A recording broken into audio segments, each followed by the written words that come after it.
brother Bo! Welcome to lovely Las Vegas for Cubs Soups with myself, Greg Oops Peterson, now part of the VSiN family of podcasts. We've got an excellent podcast for you. We're going to be joined in segment number 2 by one of our good friends, Nate Hornung. You know him better as Shaggy Bets over at Your Betting News. We're going to chat with him about just the dynamics that we see with these conference tournament games that are going to be starting up actually on Monday. We only have one on Monday, but that's coming into our lives. How you want to maybe handicapping those a little bit different than the final week of regular season conference play for many of these power conferences. So we'll be talking about that. We'll be taking a look at a few games for Sunday, a few teams that he's Bulls/Bears on as well, and we're going to divulge into a little bit of the Miami of Ohio conversation. I know that it's been the buzz of college basketball. Should they be in the NCAA tournament and not? We are going to put it very, very simply, and if you've listened to this podcast, you know that this is a podcast that is very much for winning college basketball games. So we're going to have a good time there. In the final segment, I'm going to get you guys picks and analysis on every game on the betting board for this college basketball Sunday as we hit some bank shots. If you have a question, comment, segment idea, what have you for this podcast, you do have one or two ways we offer those in. First one is my Twitter/X timeline at gunit_81. Keep in mind, there's they meet us on matter, so per usual, please do send these into the timeline. And the other way is find an Apple Podcast review. If you rate this podcast 5 stars, it's very much appreciated. And then from there, you're able to fire in whatever you'd like to hear on this podcast via that 5-star review. While I did not get in any Twitter/X questions today, we had ourselves a great day of college basketball on Saturday. Let's take a look back at it, try to find some trends, and try to get to know these teams a little bit better. Games from yesterday is Greg buzzing about. Here is the rowdy recap. News of the demise of Texas Tech seems to have been a little bit premature as they go on the road. They get the job done against Iowa State, 82-73 the final.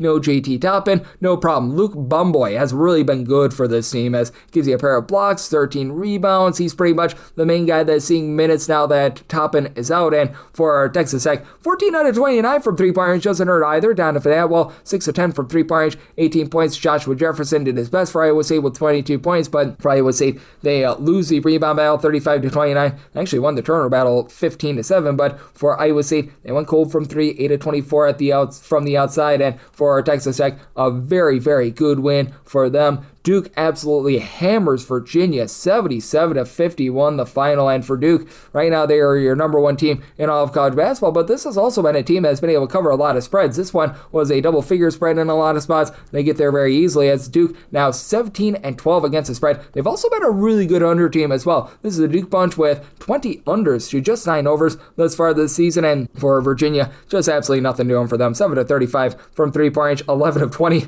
on their two-point shots. Virginia loses the rebound battle 37-29. They lose the turnover battle 9-8 as well. And for Duke, you had Cameron Boozer step up in a big way once again. 18 points, 9 boards, 4 assists. Isaiah Evans, 19 points. He had 5 made threes in the first half as well. It was to the point where the likes of Jack Scott were able to get into the game for Duke. So, I mean, that was a nice thorough butt kicking out there. And for Kentucky, things have been wobbly this year, but they get the job done against Vanderbilt. 91-77 the final. For Vanderbilt, just 7-28 from three-point range. Kentucky, 11 out of 22 from the outside. Ortega Owe, Colin Chandler, they both give you 23 points apiece. For Kentucky, they play even up on the turnover battle 11-11. They win the rebound battle 29-22, and they had off the bench Mohamed Diabate do a nice job going 6 of 8 at the charity stripe. As for Kentucky, overall 20 out of 25 at the free throw line, so they get the job done out there. For Clemson, a little bit of high scoring expose against Louisville. You had a lot of late fouls in this game, but Clemson finds way to persevere. 80-75 the final. Louisville, by the way, 7-12 at the free throw line. They went 10 out of 36 from three-point range.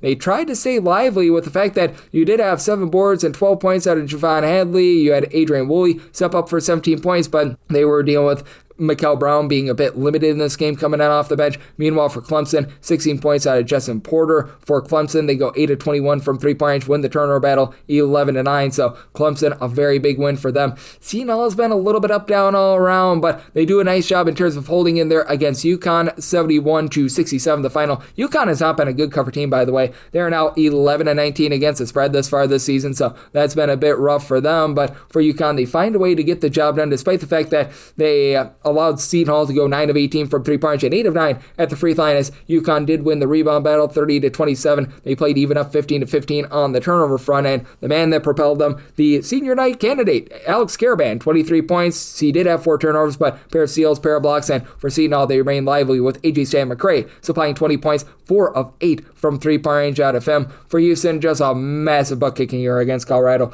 102-62 the final, so that very much goes over the total. For Houston, 10 of 17 from three-point range by Suzanne, 5 of 7 from the outside for 26 points, and for Colorado, they do go 23 of 50 from the floor, but they lose the turnover battle 15-7. They lose the rebound battle 34-22, and for this Houston team, they were able to get nice contributions off the bench from Mercy Miller, 10 points, 8 rebounds, so that could be able to help them out a bit more moving forward, and this was very helpful as well. St. John's has been actually relatively solid against the spread this season. They're 16-11-1 against the spread. They hammer Villanova 89-57 the final, and Villanova has been one of your better against the spread teams in all of college basketball as well. They're 17-12 against the spread. Seton Hall, to get back to them as well, they're now 17-12 against the spread this season as well, but for St. John's, they just came out, controlled this game. They won the first half 48-23, and for St. John's, you had Ian Jackson off the bench supply 19 points. St. John's goes 8 of 15 from 3. They win the rebound battle 40-26. They win the turnover battle 16-8, so they won in every facet of basketball. Zubic for triple-double, 12 boards, 10 assists, 16 points, and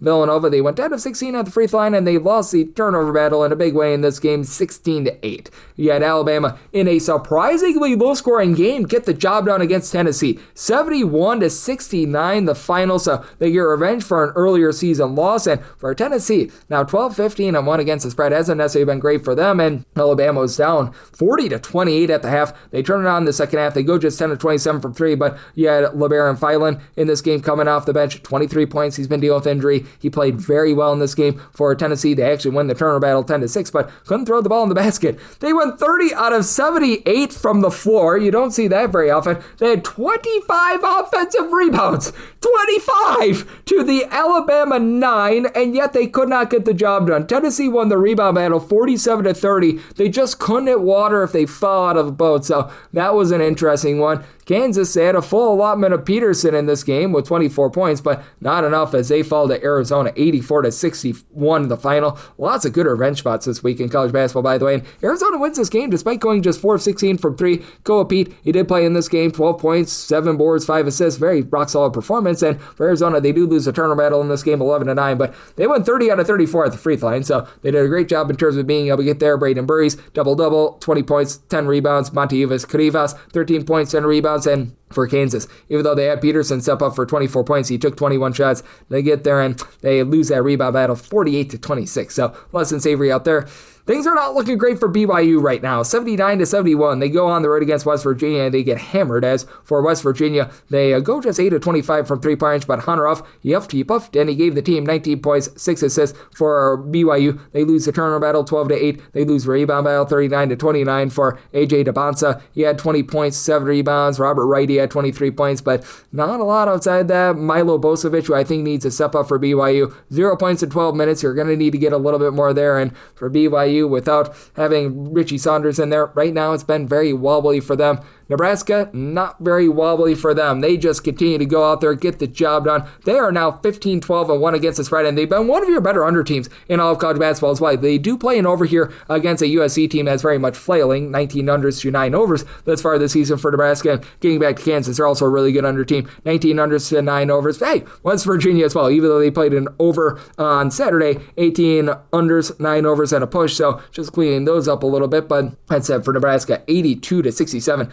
Final in this one. As for Nebraska, Bryce Sanford, 32 big points in this game. He goes 5 of 10 from 3-point range. Meanwhile, for USC, 4 of 21 from 3, with the injury to Roddy Rice at 3-point shooting has been just going into the abyss for them. Terrence Williams gave them as many points as myself. They lose a rebound battle 41-25. USC does go 17 of 18 at the free throw line, but also lost the turnover battle 14-12. So that was not great for them, to say the least. St. Louis, they're able to get back on the straight and narrow, 91-76. They're able to just hand it to Duquesne in this one. This was a closing spread of about 13.5. It opened up more around about 16.5. So if you took the closing number, you should have been able to get there with a St. Louis team that has been pretty solid against the spread thus far this season. 17-9-2 against the spread. And for the St. Louis bunch, they obviously had Robbie Avila do a nice job being able to get into double figures in this game, 23 points. But it's more than just Avila. Quinn Jones, he supplied the team with 17 points for St. Louis, even up in the turnover battle, 10-10. But they went 16 out of 28 from three-point range for Avila, 5 of 7 from the outside. But really, just a nice collective in this game. So they were able to get a nice convincing win out there. How about a convincing win for Florida? They have now went in SEC play, I believe, 12-4 against the spread.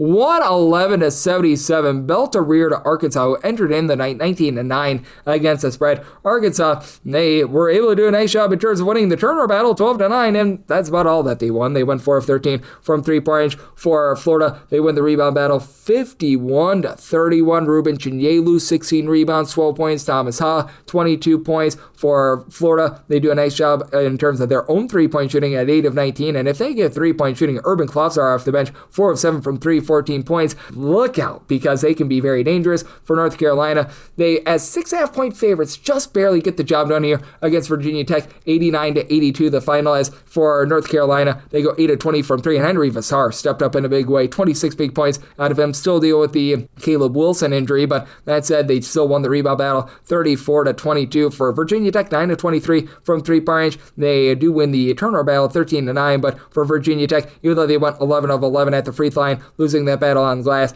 that was pretty detrimental to them. I do have to have this up by midnight Pacific, 3 o'clock a.m. Eastern, so may not be able to get you that Gonzaga versus St. Mary's final, but as I'm doing this, Gonzaga is currently up in the first half, 24-18 for a St. Mary's team that's been pretty rock solid this far this season at home. And Gonzaga, I know that they've had their issues, but they did enter in the night 17-13 against the spread, so we shall see what is going to be happening out there. If you're looking at some of your top cover teams in all of college basketball, our good friend Stone Cold Stephen F. Austin, they had a little bit of shakiness here over the last week or so. They are right back to being one of your top teams in all of college basketball in terms of covering spreads. They get the job done against Houston Christian, 77-56. That's a nice under for them, and that sends them now to 20-7 against the spread. Sam Houston, they're your top team against the spread. We'll get to them in a second, but for Stone Cold Stephen F. Austin, they were able to get a nice performance here out of Keon Thompson with 17 points, and they held Houston Christian to going 1 of 17 from three-point range. For Stephen F. Austin, they win the rebound battle, 39-30. They just did not allow any sort of good looks in this game whatsoever. For Sam Houston State, that is right now your top cover team in all of college basketball, 86-81. They get the win over Missouri State. They do not get the cover in this game, as this was more of a 7 to 6.5 point spread for Sam Houston State at the free throw line. They do go 22 of 28 at the free throw line, so they were pretty solid there. But for Missouri State, they were able to do a solid job playing even up on the turnover front, 8-8. And for Missouri State, they were able to do a nice job inside, even though they only went 6 of 21 from 3. Yeah, Keith Palak, Michael Osi-Benusu supply combined 45 points. So for Sam Houston State, they're now 19-6 against the spread. Miami of Ohio, who we're going to be talking about, they did not get the cover against Western Michigan yesterday. I had to just go through a whole bunch of games because, man, we had 100 billion of them, but they're now 19-7 against the spread. Navy continues to be a cover machine. They are now 19-8 against the spread going into the Patriot League tournament, and for Navy, they absolutely handed to Colgate on this day. Colgate, who has run the conference for so long, 85-69. The final is for Navy, 10 of 25 from three-point range. They had Austin Bengini step up for 15 points. Colgate does go 11 of 27 from 3, but Colgate lost the turnover battle 14-10, and for this Navy midshipman team, they were able to get a lot of rebounding out of Don Draper and Aiden Koe, a combined 22 rebounds out of them, so they cover a nice number. Howard, 16-7-1 against the spread. They have been very rock solid out there in the MEAC, and for Howard, 84-59. They completely roll Morgan State. They are looking very good with Bryce Harris, Osi Okoji being able to spy a combined 42 points in this game. For Howard, they only go 5 of 17 from 3, but they won the rebound battle 56-41 as Morgan State, and I'm not even kidding when I say this, they went 18 out of 67 from the floor. Good grief. So they were absolutely miserable out there. And hey, Mississippi Valley State at this time last week had 0 Division I wins. They get back-to-back Division I games on back-to-back Saturdays as they do come back from being down double figures against Arkansas. Pine Bluff, 70-69 the final. Michael James,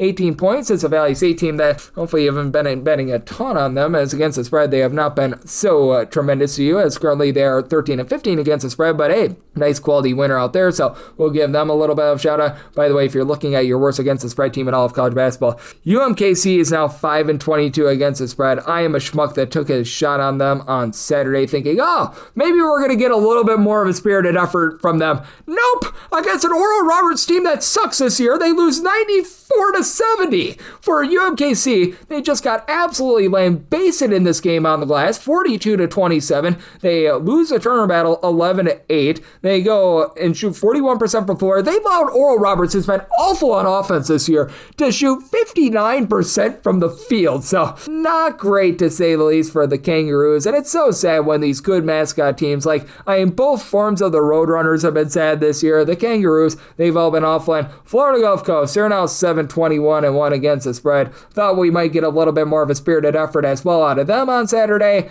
No, not the case. 78-63. They get pounded by the Stetson Hatters. As for Florida Gulf Coast, 5-20 from three-point range, and Stetson went into inferno mode, 11-21 from three-point range with Ethan Copeland supplying 22 points in this game, so they continue to be miserable. Air Force has been miserable against the spread this year, 8-19-1 against the spread. You actually got a really good effort from them, though, on Saturday, though. They had been on a stretch of 1-13 against the spread before that San Jose State game. They were able to hold in this one, 66-62, the final, as Cam Sanders, 16 points, 9 rebounds. Air Force, 8 of 18 from 3. They don't get the outright win, but they were actually within a possession with mere seconds remaining. Wyoming just 7 of 28 from 3. And for Air Force, they do lose the turnover battle 15-8. But hey, a nice spirited effort out there. So Air Force, they were able to get you to the window. Ole Miss has been awful against the spread, 9-19 against the spread. And if you want a team that needs to get wins in order to get into the NCAA tournament, that would be Auburn. And they lose at home 85-79 against an Ole Miss team that was a sizable underdog. So Ole Miss, they don't just get the cover, they get the outright win. And Auburn now 15-14, trying to have Bruce Pearl campaign for them to be in the NCAA tournament, so yay, verily there is Hodge Bedford, 24 points, but Ole Miss, Peyton Prickens stepped up in a big way for them, 26 points, AJ Storr off the bench, 26 points, so Ole Miss, who's been awful this year, they were able to get you a nice quality cover out there. And then another team that's been pretty awful against the spread, Delaware State, 7-14 against the spread. They've also been one of your top under teams in all of college basketball, and on Saturday for Delaware State, well, the offense did not get going, 74-60, they lose, they do not cover against NC Central. Very interesting with the total. This was a closing total in a lot of spots, right around about 135.5, so you were able to keep the under train going as NC Central actually goes 10 of 18 from three-point. Delaware State 7 of 20 from the outside, but for Delaware State, they lost the turnover battle 16-7, and they're one of the slowest teams in all of college basketball, so that helped you out if you tried to continue to ride the unders with them, as they are now 15 unders to 6 overs this far this season. Your top under team overall, that'd be Fordham, 20 unders to 6 overs. Now, they played a little bit of an overwhelming game against VCU. It depended upon your closing numbers, and Fordham did get pounded in this game. This by a count of 82-63. A lot of places had this total more around about a 143, 144, so you were just barely able to get the over as Fordham 8 of 26 from three-point range, but VCU 11 of 29 from the outside. VCU won the rebound battle 43-36, so they seem to be figuring a little bit of something out. And then you've got Penn, who's been a really good under team as well. 6 overs, 18 unders, and a push thus far this season, and the Ivy League has had a lot of madness thus far this campaign. And for Penn, a game that they very much needed to be able to get into the Ivy League tournament, 64-61. They take it to Harvard, so you get a nice quality under out there, even with Ethan Roberts being able to supply 21 points, and Harvard has been one of your slower teams in all of college basketball as well, so that was a nice quality under for them. Northern Illinois has been a good under team as well, 7 overs at 18 unders thus far this season. And for Northern Illinois, they allowed themselves to give up a run in the second half to Ball State on their own floor of 39-6. You very easily get the under, as Northern Illinois was down 36-29 at the half. They get outscored 43-14 on their home floor in the second half against Ball State. 79-43 the final. Northern Illinois looked more like Ball Sack State in this game, as they had 11 made field goals and 12 turnovers. Good grief. Ball State wins a rebound battle 39-27. They go 11-25 from 3, and Northern Illinois made 11 field goals. Utter sadness right now for Northern Illinois, to say the least, but hey, you were able to get the under there. New Haven, they've been a good under team, 20 unders to 8 overs. UT Martin as well, 20 unders to 8 overs. How about if we go to UT Martin first, because Tennessee State is looking very pesky out there in the OVC, and they completely held them down, 67-42 the final. UT Martin had 21 in the first half, so they hit blackjack in the first half. 21 in the second half. So a double blackjack result here from UT Martin, who won a nice hearty 4 of 21 from 3, 19 turnovers, 15 made field goals. And for Tennessee State, Aaron Nabakura, he's a very versatile piece. 3 steals, 5 boards, 20 points. I really like what he's doing for this team, and Tennessee State, they certainly get the job done out there. And then for New Haven, they are your newest Division I team, and they have been playing a whole bunch of slogs, and this was another slog as they win against Lemoyne 66-59 the final. They set the total above 130, so very easy unders. Lemoyne 4 of 22 from 3 points. New Haven, they go 6 of 21 from the outside, and New Haven off the bench, Jabari Fitzpatrick 12 of 13 at the free throw line to be able to help them get that win and cover, so shout out to them. You've also had another good under team in Cal Baptist be able to come through time and time again. 19 unders to 9 overs thus far this season, though they did play a little bit more of an overwhelming game against Tarleton State. 82-67, Dominique Daniels was able to lead Cal Baptist to the win and cover, and Dior Johnson is now back for Tarleton State off the bench. He's averaging over 20 points per game. He had 24 in this one, so that very much needs to be accounted for, but Cal Baptist 24 out of 29 at the free throw line, so they've been a rock solid under team thus far this season. Your top over team in all of college basketball has been Denver. They've been 20 overs, 7 unders, and a push. And out there in the Summit League for Denver, it has been very wackadoo to say the least. They were off on Saturday, but you did see, as I mentioned, the Kangaroos just continue to not be able to cover games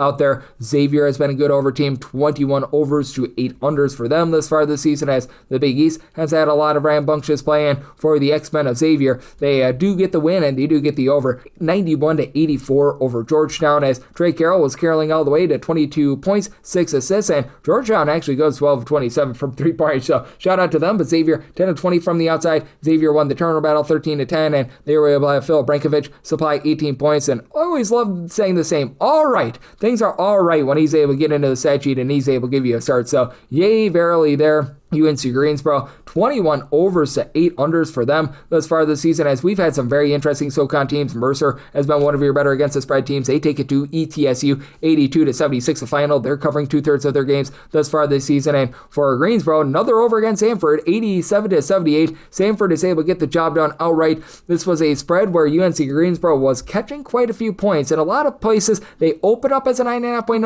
dog. They close as an 8.5 point dog. So very much depended upon when you took this one. And Jaden Booth, 40 big points out of Samford in this one. And for Samford, they were able to get it going from 3 points, 18 out of 35. Greensboro, 11 of 20. So the overs, they just keep coming in these UNC Greensboro games. And Providence, 20 overs to 8 unders thus far this season, as they have been playing a lot of overwhelming games, to say the least. And for Providence, they were on Saturday able to play an under, but they get the job done against Creighton, 79-76. The final, the defense stepped up a little bit more for Providence, 8 of 19 from 3. They win the turner battle 10-7, and right now for this Creighton team, they're just trying to figure out anything whatsoever. It feels like Austin Schwartz, who came off the bench for 18 points, has been dealing with a little bit of ailment, so things have been very wonky out there. But for Providence, they don't get you an over, but they do get the job done there. Notre Dame, 20 overs to 9 unders, and they take it to an NC State team whose stock is falling like Enron right now. For Notre Dame, they get the outright win, 96-90, the final, as in this one for NC State, just 10 of 34 from 3 points. They did lose a rebound battle as well, 40-32. Now for NC State, they win the turnover battle 12-6, but for this Notre Dame team that has been dealing with a whole bunch of injuries, Marcus Burton continues to be out of the fold for them. Now you've got Jalen Harrelson out as well. Cole Kurta step up for 32 points, 6 of 10 from 3. Notre Dame 12 of 25 from the outside, so they're able to get net you yet another over. New Mexico, 19 overs to 9 unders as far this season. They against San Diego State playing a nice high-scoring expose, as for New Mexico, they are able to get the win and the cover, 81-76 final in this one. As for New Mexico, they were able to do a nice job in terms of being able to win the battle on the boards, 42-36. They also won the turnover battle 7-6. As for New Mexico, they found a way to get to the charity stripe, 25 out of 36 at the free throw line, with Tomislav Bujan being able to supply 24 points, 18 rebounds. And for San Diego State, they've dealt with the injury to Magoon Guaf. He was back in this game, pair of blocks, 11 points per game, but for San Diego State, just 9 of 31 from 3 points. That was another over that cash for you. New Mexico State has also been a good over team. 16 overs, 8 unders, and a push, and their game goes to overtime against Middle Tennessee. For New Mexico State, they don't get the win, but they do get the cover. 86-85 final in this one. As for New Mexico State, just 7-25 from 3. Middle Tennessee 7-22 from 3, but Middle Tennessee, they go 21-27 at the free throw line. Middle Tennessee loses the turnover battle 15-8, but they win the rebound battle 39-34. As Jamel Jones, 34 big points in this game out of New Mexico State, so that was very rock solid for them. So you were able to get another over out of them. And another team that's been pretty solid to the over thus far this season, Marshall, they and Old Dominion were in action on Friday, as you had a lot of Sunbelt action on Friday. Both of those games went over. Marshall lost outright to Georgia Southern, so that was a little bit of an issue. Old Dominion, they were able to take it to Georgia State. So both of them keep on keeping on with that regard. And for Miami of Ohio, they've also been a really good over team. 17 overs, 2 9-unders. They had that game against Western Michigan in which they weren't able to get a whole heck of a lot on the board. So that was a game that did stay under the total line. If you're looking at another team that's been really good against the spread this far this season, that would be Fresno State. 19-9 against the spread. Not so great on this day, though, as Boise State, they have been rough to say the least this far this season. They do find a way, 69-53, to go on the road and take it to Fresno State, getting the win and cover. As for Boise State, just 11 of 37 from 3 points, but won that rebound battle 44-30. For Fresno State, they go just 3 of 18 from 3 points. And Boise State, Javon Buchanan, while he was a cannon, in terms of giving you 26 points in this game as well. And Mercer, who I was mentioning before, 18-9 against the spread now thus far this season as well. And if you're taking a look at trend-wise, what we're getting in college basketball, this is with a few games still outstanding on the Saturday card because we had 100 billion of them. But last 7 days in college basketball, been a very much underfest. 170 unders to 145 overs. That's 54% to the under. And underdogs and favorites are about as 50-50 as it gets. As I'm doing this, the underdogs are 1 game back of favorites. Favorites are covering at 50.2%, 158 and 157 against the spread. But if you look at the overall season, underdogs hitting at 51.3%, 2,617 and 2,480 against the spread. Meanwhile, the under rate is right around about 50.7%, 2,586 unders to 2,512 overs. So that's what we're seeing in college basketball right now, and that's where we're all getting trend-wise. Coming up next, how about if we do chat it up with our good friend Nate Hornung, better known as Shaggy Best Radio on Coast to Coast, with myself, David Peterson, now a part of the Davidson Family Podcast. Side edge this college basketball season? Well, VSiN experts use CBB Analytics, the most comprehensive college basketball analytics platform in the world. See injury impact, on and off data, clutch time performance metrics, first versus second half splits, and so much more. Utilize the promo code of VSiN, that is VSIN, to get $30 off and find your betting edge over at cbbanalytics.com. That is cbbanalytics, all one word, .com. For anyone that is new to VSiN, well, I wish you a friendly hello. This is an attention to anyone that is new to VSiN because you're able to get some free stuff with our daily newsletter. It's a great way to catch up on everything that's happening in the sports betting world. It's delivered straight to your inbox every single morning. VSiN's newsletter offers picks, data, strategies for the day's betting menu, and so much more. Sign up for free today over at VSiN.com/newsletter. That's VSIN.com/newsletter, and start receiving your free newsletter tomorrow morning. That is VSIN.com/newsletter. Stay ahead of the game and bet smarter with VSiN.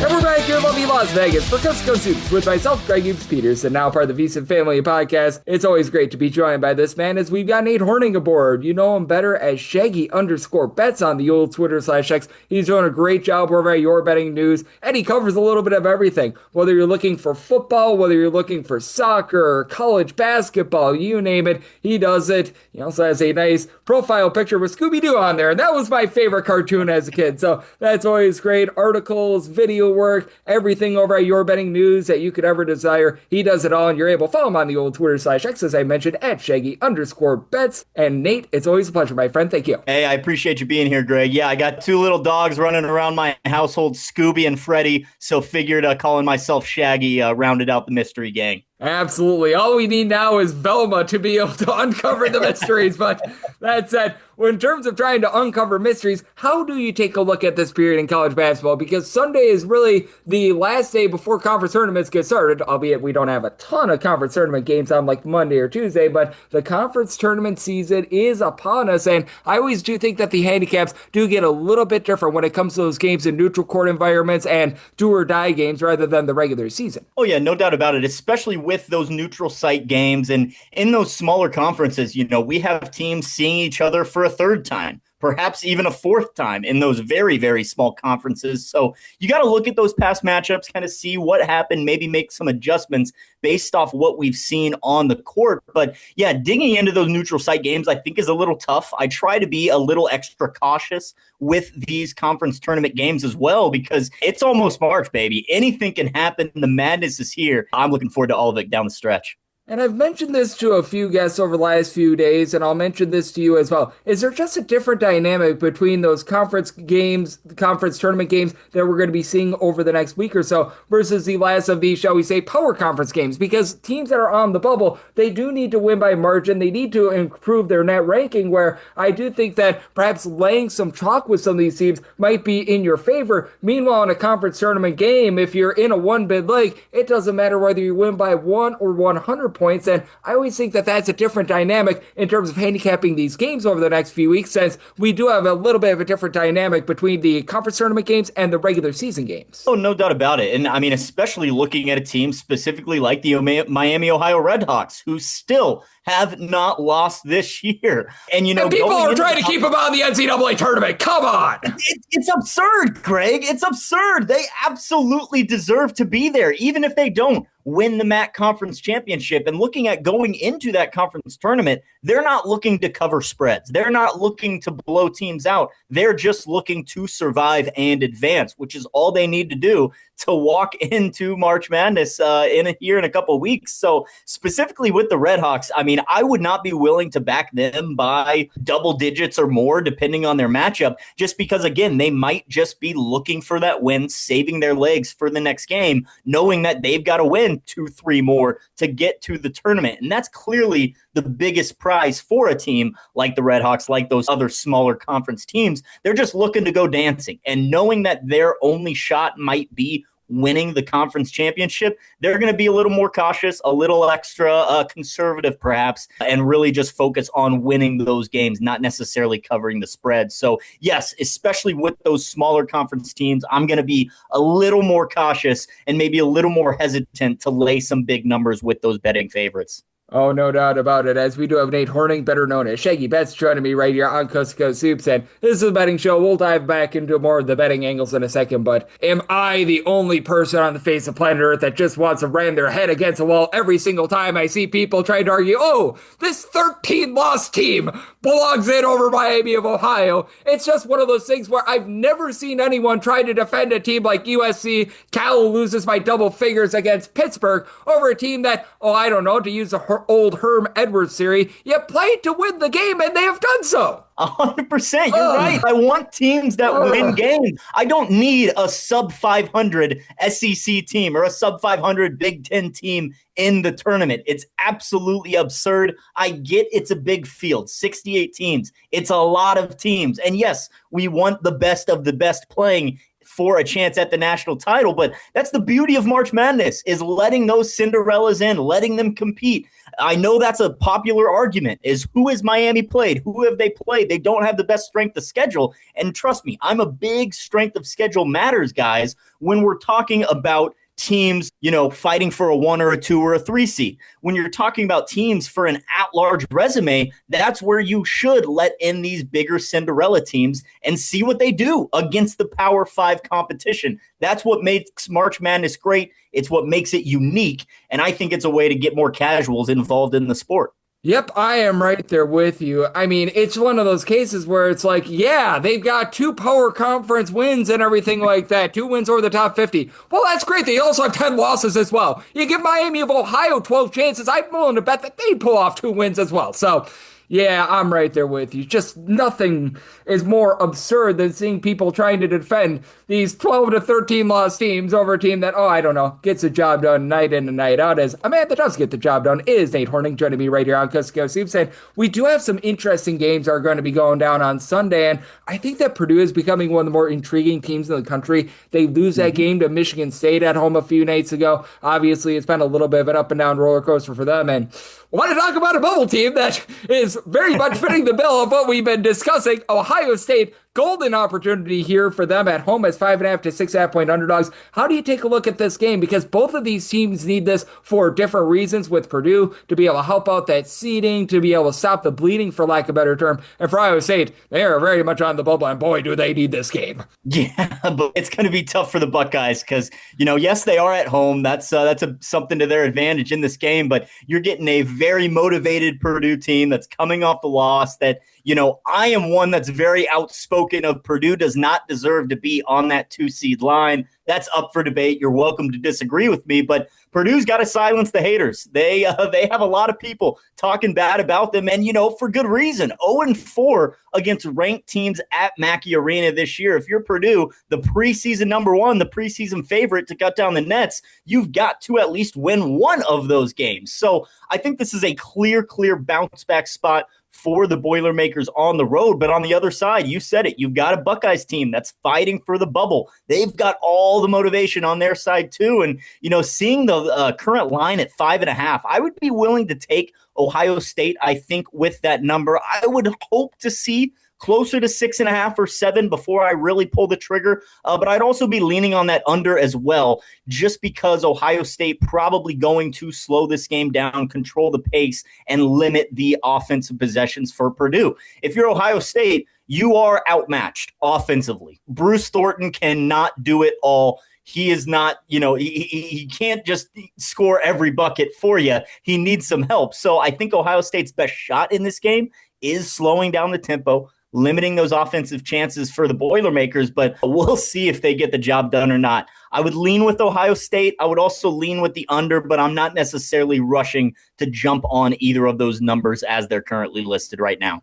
Yeah, I don't blame you there. I do think that if we can get past the 6.5, and I'm starting to see 6.5s out there for Iowa State, I'd be willing to take the points there. But yeah, I'm right there with you. I do want to get a little bit more wiggle room myself. And certainly the team that knocked them off a few nights ago, Michigan State, they're an intriguing team as well. Because when the debate comes up, because I really think that now it's a big three in college basketball, with Houston taking a few losses, Arizona, Michigan, along with as well Michigan, Arizona, along with Duke. I do think that it becomes who can be able to knock off those teams. And Michigan State is one of those teams I think might have the goods to be able to do so. They have a big test on Sunday on the road against an Indiana team that, after that Northwestern loss, they might need this game as 3.5 to 4 point dogs. How do you take a look at this game with a total that I'm seeing at 143.5, 144.5? And I know that you like unders much like myself. This is one that I've got starred for an under personally. Yep, I am right there with you. We saw it with the Spartans defense, especially on Thursday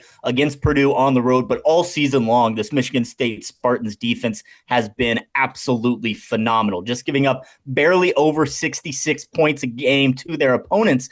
And Indiana certainly does not have as potent of an offense as the Boilermakers do. Now, again, this game at Assembly Hall, so Indiana in a familiar gym should help their shooting a little bit, but that Spartans defense is going to carry them in the tournament. I'm not very impressed with their offense. I want to see more out of it. They certainly don't have the outside shooting touch that I like to bet on teams to go far in the tournament. But again, the Spartans defense, absolutely phenomenal in the front court, in the back court, all over. They're very, very good. And so, yes, I'm with you. I see this under. I'd be willing to snag it right now before it ticks down even further. 144.5, like you said. I think we see probably closer to 142.5, maybe even close to 140 by tip-off tomorrow. So I will definitely be targeting this under at Assembly Hall. Yep, I'm right there with you. And I think that it's very interesting that you brought up the three-point shooting aspect of things as well. And I do want to get your thoughts on this because I've noticed this with Michigan State as well. They're a top 30 team in terms of three-point shooting percentage away from them at above 38%, and they shoot 32.7% from three-point range at home. That's a bottom 125 mark in the country. What do you make out of teams with those sorts of home and road splits? Do you think that those iron out as the season goes along, or are we so far down that maybe we need to make a little bit about a team like a Michigan State? UT Rio Grande Valley in a mid-major conference, great example where they've been scoring like 10 points more per 100 possessions away from home rather than at home. Is it a case of it is what it is? Or do you think that it is a case where you'd rather be taking a look at the whole rather than the split? At this point in the season, I think the splits do matter, especially come tournament time when teams are not going to get to play in their home gym. And one of the examples I've been using all year long is the Louisville Cardinals, who light it up from deep on their home floor. At the Yum Center, they shoot above 37% from downtown, and they shoot so many threes. Now, they go on the road, and they don't stop letting them fly. They still take over 53% of their shots from beyond the arc, but that shooting percentage drops 5%. They're 215th in the country in three-point percentage away from home, just shooting 32.5%. And yes, at this point in the season, I think things would have already evened out if they were going to. So to me, that tells me they're very, very comfortable in their own gym, but you take them away from their home court and things drastically don't get better. That worries me. That worries me in the tournament because, again, you're going to have to win games away from home. And if those splits are that drastic, I definitely take that into account. And I think that can be a team's Achilles heel down the stretch. So, again, at this point in the season, I definitely take a look at those splits a little more closely than I might have earlier in the year. Yep, I'm right there with you. And I do think that is very important to be taking a look at, especially as we are going to be getting those neutral court games, especially as we are going to be seeing these games played in funky environments. And hey, in some of the, shall we say, smaller conferences like the Patriot League, you do get actual true home court games for some of these teams as well. As we do have our good friend Nate Hornung, better known as Shaggy Betts, joining me on Coast to Coast Hoops. And it is a very interesting slate that we've got for Sunday. We ran down sort of the two big bomber games out there in the Big Ten, but we've also got a lot of American Conference action, which I'm always a fan of, some Missouri Valley, some Metro Atlantic, a little bit of something for everyone. Is there something else on the card that might be catching your attention? Yep, I'm taking you to the Yuengling Center in Tampa, Florida, home of the South Florida Bulls. They'll be hosting the Tulane Green Wave early on Sunday morning, 12 o'clock Eastern tip-off. And I'll be back in the over. 155.5 is what I'm seeing. The South Florida Bulls, they run. They love to zip up and down the court, top 20 in the nation in possessions per game. And they still shoot the ball decently well. But what they really do offensively with this fast pace is they crash the glass and they get to the free throw line. This team is top 25 in the nation in free throw rate offense, top 10 in offensive rebounding. That is a easy way to produce more points. Now, you look at Tulane defensively in those categories, they really can't hang. North of 240 in free throw rate defense, they can't keep their hands to themselves, and also bottom 25 in the nation in offensive rebounding allowed. They're actually bottom 15 in grabbing those offensive rebounds themselves. So I see the Bulls dominating the glass in this game. I think that's going to lead to plenty of points on both sides, really, because, again, they're just going to push the pace. They're going to give this Tulane offense plenty of chances, which Tulane actually top 10 at getting to the free throw line as well. So should see plenty of free throws, should see a ton of second chance points, especially for the South Florida Bulls. So I'll be backing the over 155 in Tulane and South Florida. And I feel like you're like me. You take more unders and overs, and I am right there with you on this one as well. We were talking about home and road splits. Tulane shoots much better from three-point range away from home rather than at home. South Florida's absolutely gunning it, and South Florida really doesn't guard the three-point line. So, yep, we are right there in lockstep on that one. So that's always great to hear. And Nate, every single time you join me, you lend such great insights. You're over there, your betting news, covering it all. So love the good people at home. Know what's all on tap for you, and how people can follow along on social media and other platforms. Yep, you can find me 6 days a week, actually, on the Betting News Network. All of my scribbles at bettingnews.com, and you can stay up to date with everything I'm doing on social media by following me at Shaggy_Bets on Twitter, on Instagram. All the social media is the same at Shaggy_Bets. And Nate is doing such an incredible job looking at this great game of college basketball every single time he joins me. Learned such great insights and did so once again today. So big thanks to Nate for joining me on Coast to Coast Hoops, now part of the VSiN family of podcasts. And coming next, it is that time of the podcast. I give you picks and analysis on every game on the betting board for this college basketball Sunday as we have some bank time.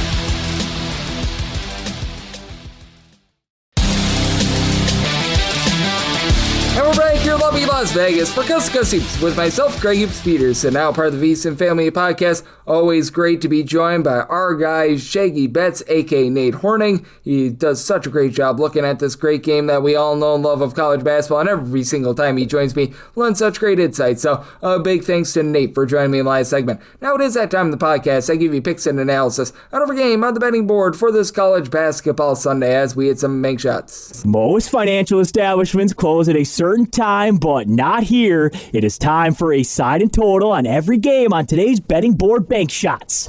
Do note that as per usual, any changes that are made to these plays will be listed up on my Twitter/X feed at @G_D1. We are going to be going in Las Vegas tradition order, which today's time order. We don't have anything on the extra games board. Now, Southern Illinois versus Evansville has no games because these two teams were in action on Saturday, so that's really the lone hiccup there, but everything else, nice, clean, and easy. Let's get things started. 8-11, 8-12. North Texas is on the road against UAB. The Blazers are a 4.5-point favorite. 141 after 142.5 is the total. I made UAB the 7.5-point favorite. I'm going to be willing to lay the number. UAB, a top 2 team in the country in terms of fewest turnovers on a per possession basis. North Texas, second in terms of turnovers generated on a per possession basis away from home. Good old situation of something's got to give. I just default to the fact that North Texas, away from home, they are 322nd in terms of points scored on a per possession basis, and in games played away from home, they're shooting 25% from 3. Just absolutely terrible there. They're also outside the top 280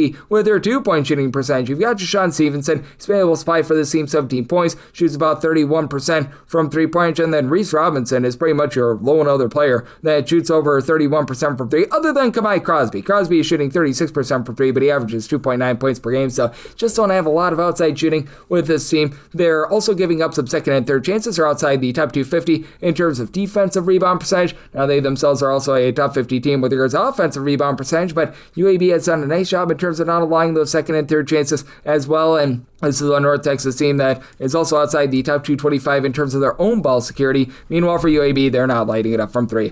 They are shooting right around about 29.5% from 3-point, actually down to 28.5% from 3-point. That's 360th in the country, but they're not taking a lot of threes. They're a top 25 team in terms of percentage of their shots that come from inside the 3-point line. You've got Chance Westry supplying 15 points, 5 assists, steal and half per contest. Jacob Myers, Daniel Rivera both give you a steal per contest. They've been able to combine for about 25 points per game. Kyron Lindsey gives you about 6.5 rebounds, and Evan Chapman all of a sudden is giving you 9 rebounds per game. If you look at conference play and conference play only, he's been just absolutely tearing it up down low, and I do think that for UAB, a team that just does a nice job in terms of giving themselves those second and third chances, being a top 50 team with regards to offensive rebound percentage, taking care of the ball, and they on defense have been pretty solid with regards to their own defense. They've been a top 175 team in terms of points allowed on a per possession basis. That gets the job done. And what I think is going to be a little bit of a slog now, UAB is a team that plays a little bit faster in terms of total possessions per game. They do check in well within the top 100 of college basketball. Meanwhile, you've got a North Texas team that's 269th. Just don't think that North Texas does report with this total. So, like the under, I set my total 137.5. One to lay up to 7 with the UAB. 8-13, 8-14, or Rutgers is on the road against Maryland. And Maryland does find themselves as a favorite here of 4.5 to 5.5 points. So on this game, 141 to 141.5, and with Maryland, I did set them as a favorite of 4 points. So I'm going to be willing to take 4.5 plus. It's a Maryland team that just has not been very functional on offense. Rutgers is not great themselves. They're well outside the top 225 in terms of points scored on a per possession basis, but they've been able to do an okay job in terms of giving themselves some second and third chances. Top 125 team in terms of offensive rebound percentage. And you have a Maryland team that is just like this Rutgers team. Neither of these teams can knock down their 2-point shots. For Maryland, in terms of their 2-point shooting percentage right now, it is 304th in all of college basketball. And for Rutgers, that's 332nd. So both of these teams have very similar weaknesses. Maryland has been a little bit better on the glass ever since they got back their top rebounder in Solomon Washington, followed on over from Texas A&M along with Buzz Williams. He's done a nice job giving this team about 9.5 boards per contest. David Hewitt has been that main scorer, being able to give you about 14 points. Shoots about 34% from 3, but Maryland also shoots 32.5% from the outside. Tariq Francis on the flip side for Rutgers has been a 16-plus point per game scorer. He's probably going to be the best scorer in this game. Elijah Saunders, a little bit of a disappointment here for Maryland, 9 points points, 4 boards, has shot 40% from three-point range, but it's also a Maryland team that is outside the top 275 in terms of opponents' two-point shooting percentage. They're allowing teams to shoot over 37% from three-point range. That's well outside the top 300 in the country. Now, Rutgers, they shoot 32% from the outside, so they're not really helping their cause out there, and they're outside the top 300 with regards to opponents' three-point shooting percentage. So you have two teams that are not guarding the arc to save their lives, two teams not hitting their inside shots to save their lives. I did set my total at 142. I'm going to be willing to take a shot on the over, mainly because I do think that late fellas are able to get there, and then I do think that Darren Buchanan is doing a nice job stepping up for this Rutgers team. Shoots 39.5% from 3, 8.5 points per game. Dylan Grant, about 10.5 points, 5.5 rebounds per game. And then down low, Emmanuel Agbola, who's got like zero body fat whatsoever. A block, 6.5 rebounds, 4 points per game. I do think that Rutgers is the moderately better team in terms of taking care of the ball and being able to grab second and third chances. This Rutgers team top 100 in terms of fewest turnovers on a per possession basis. Maryland outside the top 250. So I made my line 4. I'm going to be willing to take 4.5 plus here with Rutgers, and I do like the over at a 141.5 or less, as I did make my total a 142. 8-15, 8-16, Tulane is on the road against South Florida. South Florida is a favorite here of between 14.5 to 15 points. So on this game, you're going to be getting that at a 155.5, and I'm taking the points with Tulane. I did set them as a 12.5 point underdog. Tulane has been a much better three-point shooting team away from home rather than at home. They shoot less than 30% from three-point range at home, 35.9% away from home. Tulane, not necessarily a team that does a great job on the inside. They're overall 199th in terms of their two-point shooting percentage. That said, in games played away from home, that also ascends in the top 150. Tulane not going to give themselves any sort of second and third chances, and South Florida has been a top 40 team with regards to offensive rebound percentage. Isaiah Nelson for South Florida, 15 plus points, 10 plus rebounds per game. Joshua Majaffa really doesn't give you anything from the outside, but he's a double-figure scorer. And then on the flip side for this Tulane team, not a single guy that gives you 5 plus rebounds per game, but Rowan Brumba does have good versatility. Shoots 35% from 3, 18.5 points, 5 boards, 3.5 assists per contest. Additionally, Curtis Williams is now shooting 35% from 3, and I know that Nate was pointing this out. Both of these teams are really good at getting to the free throw line. These are two teams that are in the top 16 in all of college basketball in terms of free throws made on a per possession basis. With Tulane, they shoot 76% at the free throw line. Each have their top 3 scorers, and Williams, Brumba, and Asher Woods all do shoot above 80% at the free throw line, and it's a South Florida team that they're not quite as good at the free throw line. They still knock down a relatively okay pace at about 74%. That's a top 130 mark in the country, and have a pair of guys in the backcourt, Wes Enos, Joseph Pignon, that combine for 30 points per game between the two of them. They shoot 37% from the outside, and then CJ Brown has been able to give you 5 assists per game, but it is also a bunch in South Florida that has been allowing teams to shoot 35+% from 3. They're outside the top 250 with that regard. I do think that that's going to be enough for this Tulane team to remain lively, even though they don't grab the second and third chances. So I did set my total here at a 158.5. South Florida, number 2 in the country in terms of total possessions per game. Tulane more around about 215th, but I think they get enough possessions for the over, so like the over and the points with Tulane. 8-17, 8-18, LaSalle is going to be on the road against Davidson, and Davidson is a favorite here of 10.5 to 11.5 points on this game, 134.5, and I made my line 10.5, so 11 plus is my buy point on LaSalle. The only thing that LaSalle really has going for them is that they've been able to grab some second and third chances. This unit is a top 110 team in terms of percentage of their missed shots that result in an offensive rebound. Davidson, they are in games played at home ball outside the top 225, and it's a Davidson team. It's very much a whole greater than some of its parts approach. You don't have a single guy on the roster that gives you over 12 points per game. Robert Plums, he leads the way with about 11.9 points per game and does shoot 41% from 3, and Davidson as a whole, they're a top 50 team with their three-point shooting percentage at 37.3%. Also, if they need to close out a game at the free throw line, they shoot 66.5% of the charity stripe. That is a bottom 20 mark in all of college basketball. For Davidson, they've done an okay job guarding the perimeter, but their interior play is not great, hovering right around country average with their two-point shooting percentage on offense, just outside the top 180 in terms of opponents' two-point shooting percentage as well. And we'll say for LaSalle, they have been terrible in terms of executing on offense. 354th in the country in terms of their two-point shooting percentage, well outside the top 300 in terms of points scored on a per possession basis, outside the top 285 in terms of turnovers on a per possession basis, but they have been a team that hasn't really put you on the free throw line a ton. Meanwhile, they themselves are okay in terms of getting to the charity stripe. Jaden Marshall, Jerome Brewer, they combine for 23 points per game. Marshall shooting 34% from three-point range. You've been able to get 6 rebounds per game out of Rob Dockery, Hickory Dickory Doc. He gives you a steal and a half and 11 points per game around the clock. And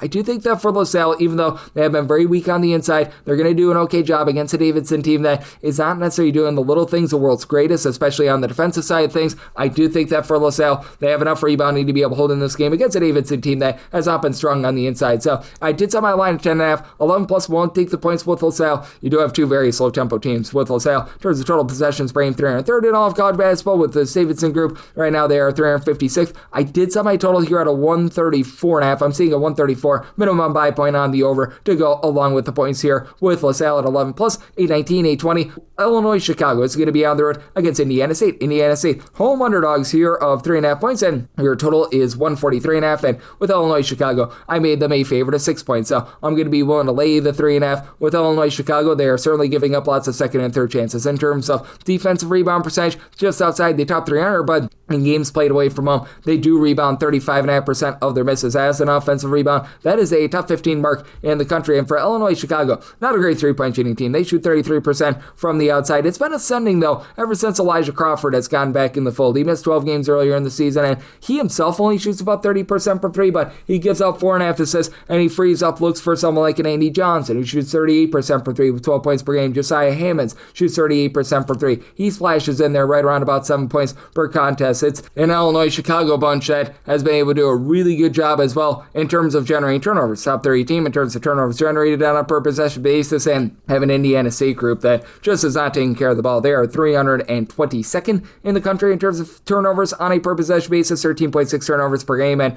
their three-point shooting that was so good last year has fallen off a cliff. They're shooting 31.3% from three-point range this season, even with Ian Scott being great. Scott with 40% three-point shooting, 13.6 rebounds per game. Now, they do a nice job on the inside. Indiana State is a top 40 team with their two-point shooting percentage, and they guard the arc well. They're allowing teams to shoot only about 32% from three. That's a top 90 mark in the country. Camp Wagner has been able to give you 11.5 points per contest. Xavier Hall throws in there about 4 assists per contest as well, but they're also outside the top 270 in terms of turnovers generated on a per possession basis. You got an Illinois-Chicago team that, while they're not an amazing three-point shooting team, they're a team that very is content to pile drive the ball down low. Top 75 team with regards to percentage of their shots that come from two-point range that allows them to be able to grab those second and third chances. And Indiana State, a team that shoots just 67.4% at the free throw line against an Illinois-Chicago team that will get physical with you. I do like the over because I do think that the second and third chances in late fouls get you there. Illinois-Chicago, about a country average team, 221st in terms of total possessions per game. Indiana State has been looking to crank up the tempo just a little bit more on our third, so like the over, so I told 146 and made Illinois-Chicago the 6-point favorite. I'm going to be willing to lay that number.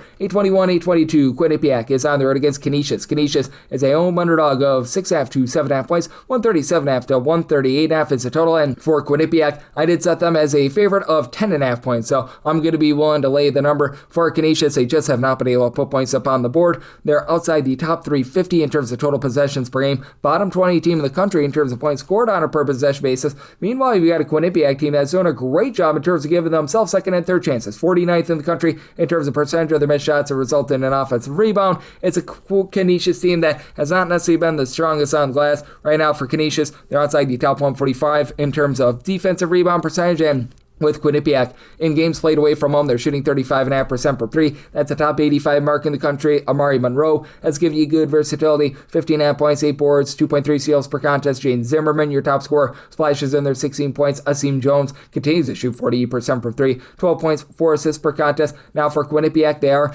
just outside the top 100 in terms of ball security, but they're also a top 120 team in terms of turnovers generated on a per possession basis, and Canisius is not taking care of the ball, and they are very, very bad down low. It's a Canisius team that's right now outside the top 300 in terms of opponents' two-point shooting percentage, outside the top 345 in terms of their own two-point shooting percentage, and outside the top 300 in terms of turnovers on a per possession basis. Do have two main guys, Khalil Singleton, Brian Nadanja, who combine for 27.7 points per game. With Singleton, he shoots 39% from three-point range, and Nadanja is able to give you 5.5 rebounds per game, and then Michael Everbrow has been able to splash in there right around about 6.5 rebounds per game as well, but the overall sloppiness I think is going to get to the team. It is a Canisius team that has been okay in terms of not putting you on the free throw line, and that does not hurt Quinnipiac in this spot because Quinnipiac has been rough at the free throw line at 68.8%. I think that they're going to be able to dominate down low, grab those second and third chances, and be able to get the job done here. I said Quinnipiac is a 10.5 point favorite. I'm going to be willing to lay the number, and with this total, I set mine at a 136.5 with Canisius' slow play, so you're at a 137 plus. I do like the under. 823,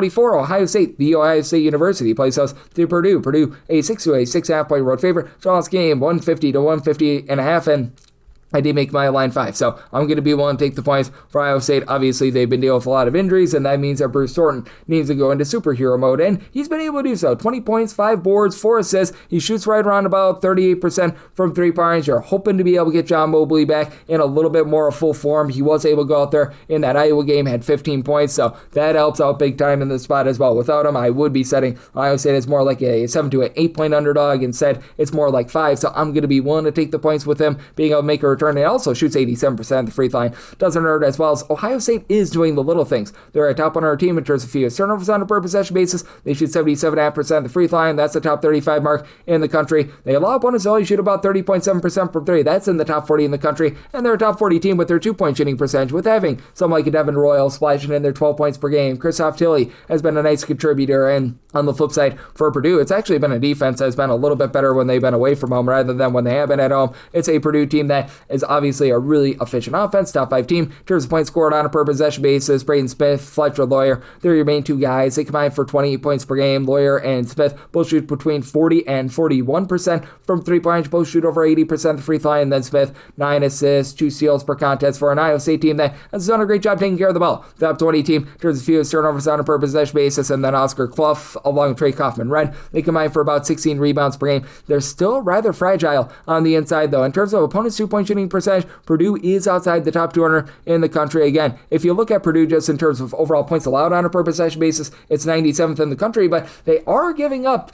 about 4.8 points fewer per 100 possessions away from home rather than at home. Their defensive efficiency, mere points allowed on a per possession basis, actually ascends into the top 25 away from home, but I do think that Ohio State getting back John Mobley and the way that they've been able to execute the little things help them hold in a game that I think is going to be relatively low tempo for Purdue in terms of total possessions per game, 315th. For Ohio State, they're currently 234th, so circumstance where with Purdue, I could only make them a 5-point favorite, taking those points with Ohio State, and I'm going to be in on the under as well. 825, 826, Rice, we give our O to Lane Kiffin, go Owls. They're going to be on the road against Temple. We give our O to Lane Kiffin, go Owls, as the Temple Owls are a 6.5 to a 7.5 point favorite. 141.5 to 142.5 is the total, and I like the Owls here. The Temple Owls, as I did set them as a 7-point favorite. Personally, I would rather lay 6.5 with Temple rather than take 7.5 with Rice, mainly because Rice is just not executing on the inside. They are outside the top 330 with regards to their 2-point shooting percentage. Temple is also going to be able to get some second and third chances, which you're not used to, because Rice is 290th in the country in terms of defense rebound percentage. 31% of opponents' missed shots do become an offensive rebound. Now you've got a Rice team that's a little bit more mid-tempo, and Temple, they're looking to slow things down. Right now for Rice, 183rd in the country in terms of total possessions per game. Temple is 312th, but with this Temple group, you've been able to have a nice go-to scorer in Darian built for tough. Give you 18 points, shoots 37% from 3. Aiden Tobias and good versatility, 15 points, right around about 2 assists, a little bit over a steal per contest. Now Temple's not going to put you under duress, or right around about 300th in terms of turnovers generated on a per possession basis, but they're a top 10 team in terms of fewest turnovers on a per possession basis on offense, and this is a Rice team that's just had a lot of self-inflicted wounds this season. They're currently outside the top 250 in terms of turnovers on a per possession basis. I'll say they do give themselves a lot of second and third chances. Rice has been a top 40 team in terms of offensive rebound percentage, and they do shoot about 36.5% from 3-point range. That's a top 100 mark. That said, they're also outside the top 175 with regards to opponents' 3-point shooting percentage. They put you on the line constantly. Trey Bordeaux has been your main guy, 16 points, 5.5 boards, 3.5 assists, and then Jalen Smith, Nick Anderson, these guys combined for about 27 points. Both shoot above 37.5% from 3, and then some of the ancillary guys like a Jimmy Aldecoon gives you about 5 rebounds per game, but it's a Temple team that they are a top 60 team in terms of free throw attempts on a per possession basis. They shoot 74% at the free throw line. With the way that they protect the ball, I do think that they get the job done in the sip and tuck spot, and I think that they slow the game down. Semi-total at a 141, so at the 141.5 in on the under, and willing to lay up to 6.5 here with Temple, go Owls. 827, 828 on the betting board. You've got the Mount St. Mary's Mountaineers on the road against Fairfield. Fairfield is a favorite here of 4.5 points. So on this game, it is 143.5 to 144.5, and I'm willing to lay with Fairfield. I did set the Stags as a 7-point favorite. Mount St. Mary's is just too sloppy with the ball. Out of 365 Division I teams, they are 363rd in the country in terms of turnovers on a per possession basis on offense. On defense, they're a bottom 75 team in terms of generating turnovers as well. And Fairfield has been able to do the little things well. 77th in terms of fewest turnovers on a per possession basis. They grab 34.3% of their missed shots as an offensive rebound. That is 28th in the country. Now, Mount St. Mary's is strong down low. They're a top 35 team in terms of opponents' 2-point shooting percentage. A little bit more lackadaisical with their 3-point shooting percentage, but they are a respectable top 200 team in terms of points allowed on a per possession basis. And it is a Fairfield team that has struggled inside. In their games played at home, they're outside the top 290 in terms of their 2-point shooting percentage. Overall, they're about 165th. Fairfield is in terms of points allowed on a per possession basis, but that does ascend into the top 115 when they are at home. And for Fairfield, you've got, in my opinion, the best overall scorer in this game, and Braden Sparks. He does give you Sparks, shooting 40% for 3, 17.5 points, 2.5 assists per contest. Brandon Benjamin, Declan Wolfinger, these guys combined for about 18 rebounds, 27 points per contest. Juice Turner down for what? As they able to throw in their 9 points per contest as well. So I like what these guys are able to bring to the table. And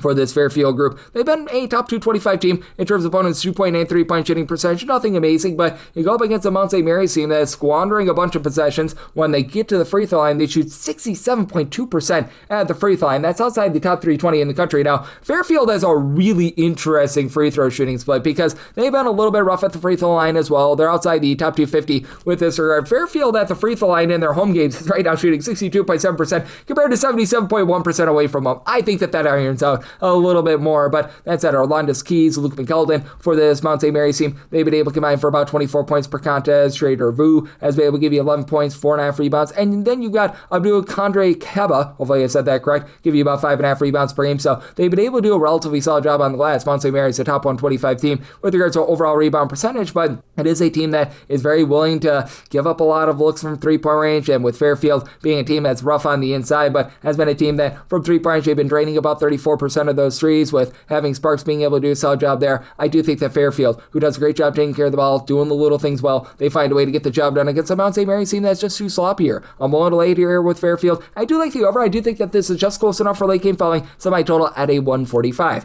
829, 830. Iona is going to be on the road against Manhattan. Manhattan is a home underdog here of 1.5 to 2.5 points. So in this game, it is 115.5 to 150.5. I said Manhattan as an underdog here of 4.5 points. So I'm going to be willing to lay the number. Iona has been really good with their perimeter defense, top 45 team with regards to opponents' 3-point shooting percentage. Overall, 84th in the country in terms of points allowed on a per possession basis. Manhattan is not. Manhattan is 337th in the country in terms of points allowed on a per possession basis, outside the top 345 in specifically their home games. And it's an Iona team that has been rough on the glass. They're outside the top 290 in terms of their overall rebound percentage, but Manhattan is just giving up second and third chances like they're candy in their home games. They're allowing teams to grab about 37.3% of their missed shots as an offensive rebound. That is a bottom 5 mark in all of college basketball. And for Iona, you're going to have, in my opinion, the best player out there on the floor. That'd be CJ Anthony, who's been able to supply 14.5 points. He gives you about 5 assists. He is a 38% 3-point shooter. And Iona as a whole, they do shoot 35.6% from 3, hovering right around about the top 100 in the country there. A little bit more rough on the inside, outside the top 250 in terms of that 2-point shooting percentage, but Lamine Selby gives you 11 points, 8 rebounds per game. He's going to be the top rebounder in this game. You've got Denver Anglin, who hasn't really been able to take off as a 3-point shooter, but does give you 9.5 points, pair of assists per contest for an Iona team that has been about country average in terms of both generating turnovers and taking care of the ball. Meanwhile, for Manhattan, if they can get to the free throw line, they're actually really good there. They shoot 79.3% at the charity stripe, top 10 mark in the country. Jaden Winston has been able to give you 15.5 points, shoots 37.5% from 3. Matter of fact, for Manhattan, each of your top 4 scorers shoot at least 77.5% at the free throw line, headlined by Terrence Jones, 92% at the charity stripe, 35% 3-point shooter, 12 points per contest. Evan Dinkins gives you 12.5 points per game. Both of these teams are relatively mid-tempo as well. Manhattan 212th in terms of total possessions per game. Iona 133rd, but I do think with the way that Iona does a nice job in terms of locking down the 3-point line, and Manhattan's outside the top 300 with their own 2-point shooting percentage as well, that Iona finds a way to be able to get the job done here. So I did set them as the favorite of 4.5 points. I'm going to be willing to lay it and made a total of a 150.5, so 151 plus becomes my buy point on the under. 831, 832, St. Peter's is going to be on the road against Marist. Marist does find themselves as a 3.5 point favorite. Total on this game, 133.5 to 134.5, and with Marist, I made them the 6.5 point favorite, so I'm going to be willing to lay the number. This figures to be a very slow and controlled game. Right now for St. Peter's, in terms of total possessions per game, they are clocking in 314th in the country. Marist is 307th, and both of these teams are good in terms of generating turnovers. St. Peter's right around about 22nd or 23rd in terms of turnovers generated on a per possession basis.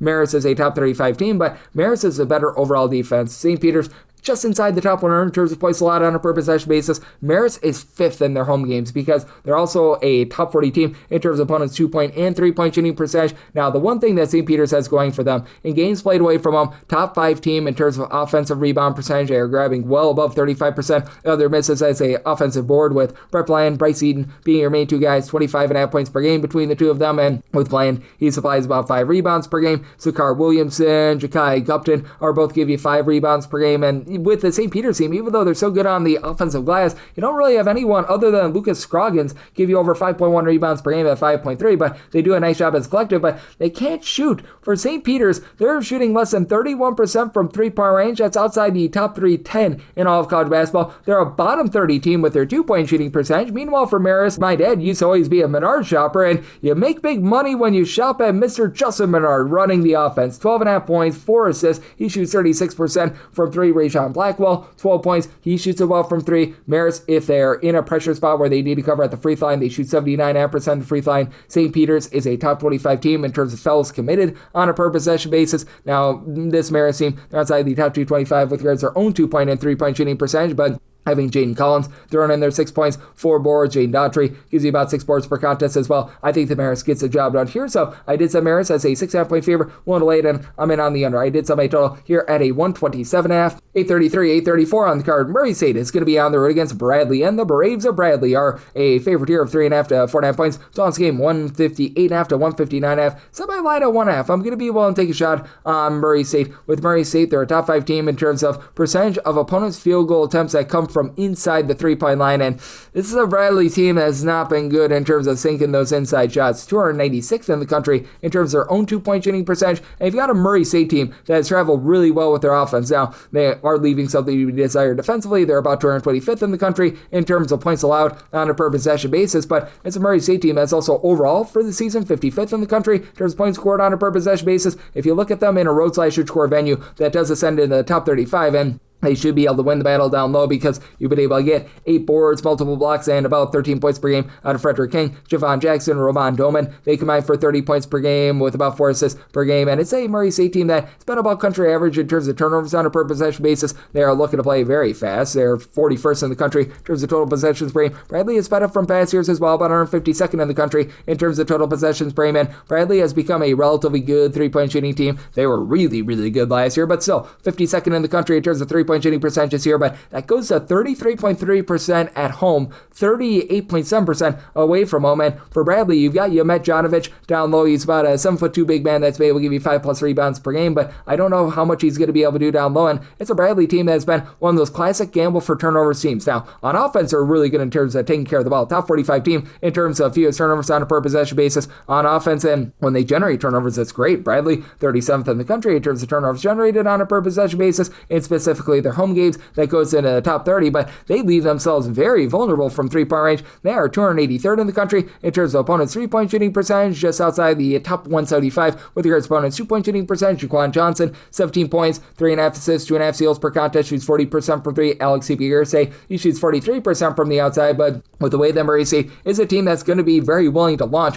from 3-point range, they don't allow you to take a lot of threes, but they themselves, they take quite a few threes, having someone like a Mason Miller shooting 39% from 3-point range. You've been able to have Doman, who I mentioned before, shoot 38% from the outside end. If Murray State needs to cover at the free throw line, they shoot 76% while they're there, top 55 mark in the country. I think that that's enough to get the job done. So semi-line at a 1.5. I'm going to be willing to take the points with Murray State. Don't quite want the money line, but I'm taking those points. Think they get a higher scoring game. Semi-total 159.5, so in on the 158.5 to the over. 835, 836. Charlotte is going to be on the road against Florian Atlantic. We give our own to Lane Kiffin. Go Owls, says Florian Atlantic. The Owls are a 7 to a 7.5 point favorite total on this game. 147.5 to 148.5, and I did set my line at a 7.5. So right now I'm mostly seeing 7s and 7.5s. I'm willing to lay 7 and not a half a point more. I have a Charlotte team that is playing quite slowly right now in terms of total possessions per game, 335th. And for Florian Atlantic, you do have to have concern about Devin Vanderpool. He's going to probably try to go in this game, but he's been in and out of a walking boot over the last week or so. He's been in and out of the lineup. Top scorer with about 15.5 points, 6.5 boards per contest, and does shoot about 35% from 3-point range.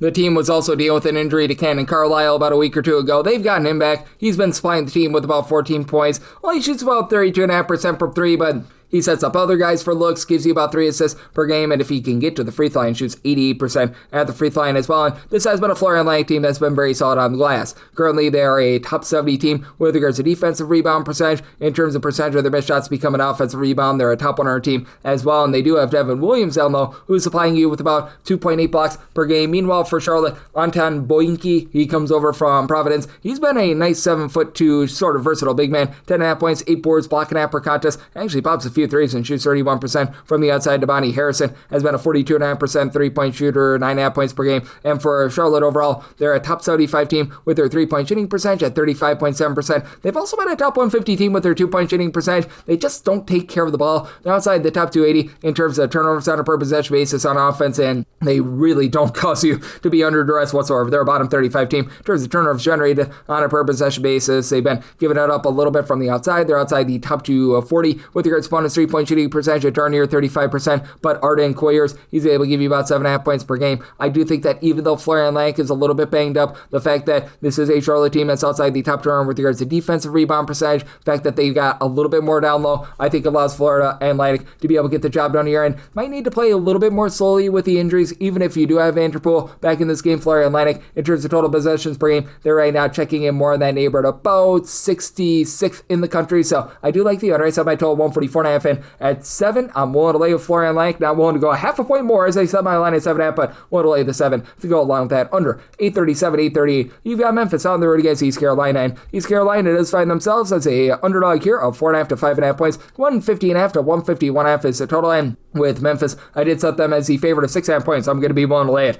I've not been willing to take a lot of Memphis thus far this season, but man, this is a East Carolina team that's all sorts of rough. They're about 305th in the country in terms of points scored on a per possession basis. They shoot less than 28.5% from three-point range. That is a bottom 10 mark in the country. They're also outside the top 300 with their two-point shooting percentage. One thing East Carolina's been able to do a relatively solid job of is on the glass. You've got Giovanni Amaruju, who's been able to give you over 9 rebounds per game, and then Jordan Riley is a nice go-to scorer, 23.5 points, 5.5 boards. He just shoots 30.5% for three. Now, Dimitri Gardner, who was injured for about 13 games this season, he's given the team a little bit of a spark from the outside at 41.7%, and it's not a Memphis team that's any good on offense either. They're hovering right around about 278th in terms of points scored on a per possession basis, but with this Memphis group, they're also pretty solid in terms of generating turnovers on defense. They've been a top 60 team in terms of turnovers generated on a per possession basis. Now, they themselves are outside the top 310 in terms of taking care of the ball, and Doug McDaniel has been your top scorer throughout the entirety of this season. He's had a little bit of a fall off as he and Sincere Parker are combining for about 24 points per game. You've been able to get a little bit more recently out of Curtis Givens. He's up to 8 points, 5 boards. You've had a lot of injuries on this team. Hassan Abdul Hakim, he was banged up for much of the season. Then got the likes of Ashton Hardaway, Zach Davis, Quante Berry, between about 5.5 and 7 points per game. It's a Memphis team that is country average, shooting 72.5% the free throw line if they need to cover there. They've been country average in terms of guarding the inside. They've been a really good three-point shooting defense, but it's an East Carolina team that doesn't take a lot of threes. But again, East Carolina, they're not doing a great job in terms of thriving on offense, and it is a Memphis team that's been a top 75 team with regards to offensive rebound percentage as well. I think that this is going to be a very sloppy game. Both of these teams are just very poor with their overall shooting. Memphis outside the top 250 with their 2-point and 3-point shooting percentage, but I do think that Memphis does a better job down low, and they find a way to be able to get the job done with generating those turnovers.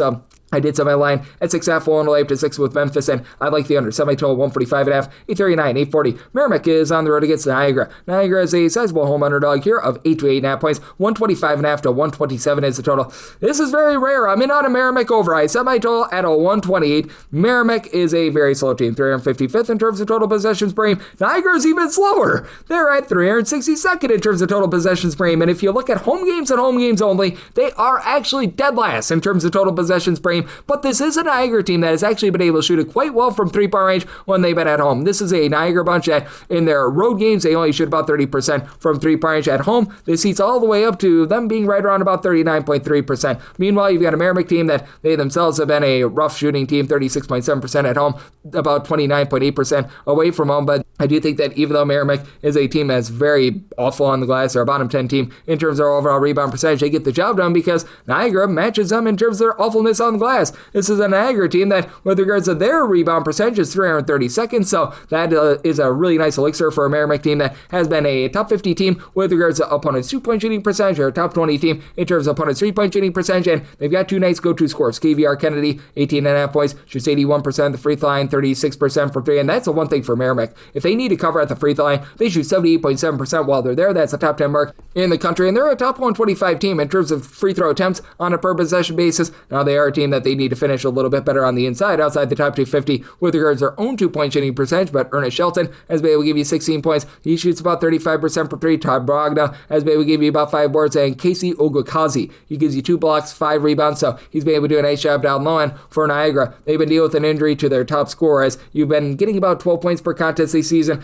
Justin Page, we haven't seen him in a few weeks, and Niagara, they probably are not going to be a part of the Metro Atlantic tournament. I think that they need to win this game in order to be alive. You've got Vice Zanke, who's been stepping up, give you about 8 points. Does shoot 84% on the free throw line and 37% from three. Terrence Walters, 36% 3-point shooter with about 7.5 points per contest, but it's a Niagara team that they're also outside the top 250 in terms of opponents' 3-point shooting percentage, or outside the top 260 in terms of opponents' 2-point shooting percentage, so both of these teams should be able to get second and third chances on the glass. I do think that Merrimack is going to do a great job with being a top 50 team in terms of turnovers generated on a per possession basis, to generate those turnovers, find fast break opportunities, and get the job done here. I did set my line at 10, so willing to lay up to 9.5 with Merrimack, and I like the over. So my total at a 128, a 41, a 42. Ryder is going to be on the road against Siena, and the Saints of Siena do find themselves as a pretty good size favorite here of between 16 to 16.5 points. 137.5 to 138 is the total, and I said Siena is an 18-point favorite. I'm going to be willing to lay the number. It's a Ryder team that just has not been able to get anything right, and they've been eliminated from the Metro Atlantic tournament. I do expect them to play a little bit faster as a result. They're 328th in the country in terms of total possessions per game, but I don't know if Siena's going to let them. Siena's 358th in the country in terms of total possessions per game. It's a Siena group that when they go to the free throw line, they shoot about 82.3% in their home games while they're there. That is a top 10 mark in the country. It's a Siena bunch that has been able to improve their 3-point shooting a little bit. They're outside the top 3 overall with their 3-point shooting this season, and both of these teams have been rough from the outside. Ryder continues to be less than 29%. That's a bottom 10 mark in the country, but for Siena, even though they're overall for the season at 29.7%, that goes to about 32% at home, and they've got a Ryder team that just has not been great on defense. Ryder is outside the top 310 in terms of points scored on a per possession basis. They're outside the top 310 in terms of points allowed on a per possession basis, and they're a bottom 30 team in terms of opponents' 3-point shooting percentage. With this Ryder team, you've got Flash Burton, Zion Cruz, who've been able to combine for about 28.5 points per game, and they're not the world's worst team on the glass. You get a combined 13 rebounds per game out of Caleb Smith, Shimani Fuller. They combine for about 14 points per game. They actually have been a top 100 team in terms of offensive rebound percentage, but they're also outside the top 280 in terms of defensive rebound percentage, and Siena should be able to win this battle down low with having Gavin Doty throwing their 7 boards, 17.5 points per game. You've had Antonio Chandler step up with about 5.5 rebounds per game. Justice Schultz just does everything in the backcourt. 4.5 assists, 13 points per game. We'll say this about Siena: they're actually giving up more points per possession when they're at home rather than away from home, but still, top 100 team in terms of points allowed on a per possession basis.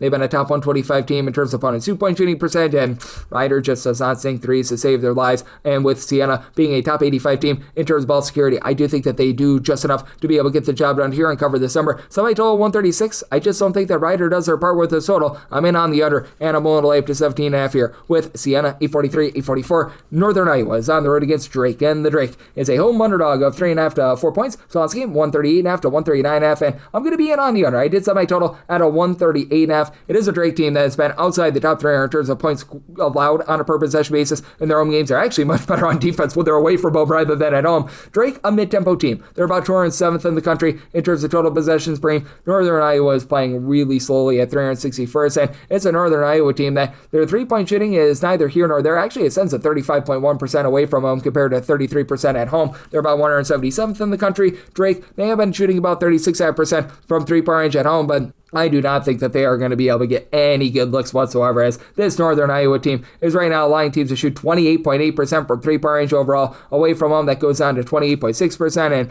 it's a Drake team that is 343rd in the country in opponents' 3-point shooting percentage, going up to 39.1% in their home games. Now, it's not great to say the least, and for Drake, some of the guys that you were expecting to be able to hold it down low, like a Wilkins, Exacte has been dealing with a little bit of injury. Owen Larson has been in and out of the lineup. Should be good to go in this game. He haven't made a nice impact in the last game. 8.5 points, 2.5 assists. So it's really been left to Jalen Quinn, your lone double-figure scorer, give you about 20 points, shoots 37% from 3. Drake does a nice job taking care of the ball. They're a top 65 team in terms of fewest turnovers on a per possession basis and well outside the top 275 in terms of generating turnovers themselves. They're okay on the inside. This Drake team is a top 150 team with regards to opponent's 2-point shooting percentage, but for Northern Iowa, they have been a team that's been pretty rock solid in terms of generating turnovers, top 125 team in terms of turnovers generated on a per possession basis. Northern Iowa does not give themselves second and third chances. They are outside the top 350 in terms of offensive rebound percentage, but they're also top 50 team in terms of defensive rebound percentage, away from one that goes into the top 35. They've been able to do a nice job in terms of that 3-point defense, and they've been a top 100 team with their 2-point shooting percentage, with Trey Campbell leading the way, 13.5 points, shoots only about 33% from 3, but throws in their 4 assists per game. Leon Bond,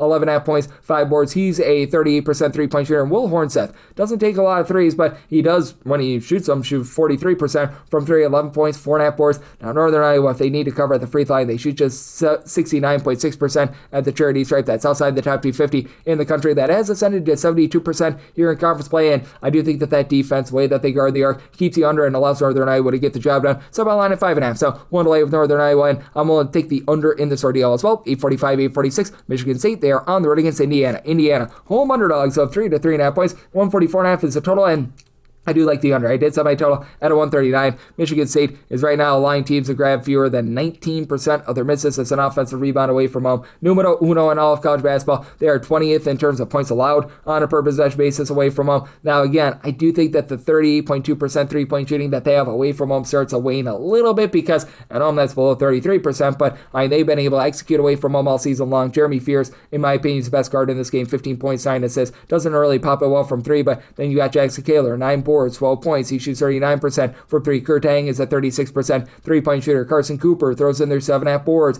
a block per contest. It's not a Michigan State team that's going to put you under duress either. They're hovering right around about 300th in terms of turnovers generated on a per possession basis, but top 60 team in opponent's 3-point shooting percentage, top 35 team in terms of opponent's 2-point shooting percentage, and this is an Indiana team that has seen their 3-point shooting hit the skids a little bit. They're down below 35% for the season, so they're outside the top 110 with that regard. They've been really good on the inside. They're a top 20 team with their 2-point shooting percentage. Lamar Wilkerson, he's been supplying you with 21 points, shoots 38% from 3, and you know you're going to get versatility of Tucker DeVries, 13.5 points, 5 boards, 3 assists per game, and if Indiana can get to the free throw line, they're a top 10 team in the country. They shoot 78.5% at the free throw line. It's a Michigan State team, though, that is in the top 70 in terms of free throw attempts allowed on a per possession basis. It's an Indiana team that's been relatively good with their overall shooting percentages as well on defense. They're a top 85 team in terms of opponents' 2-point and 3-point shooting percentage. They're also a team that's not going to put you under duress, and this should be a relatively low-tempo game for Indiana in terms of total possessions per game. They've been really slowing things down as the season has gone along. They're now about 233rd in the country, and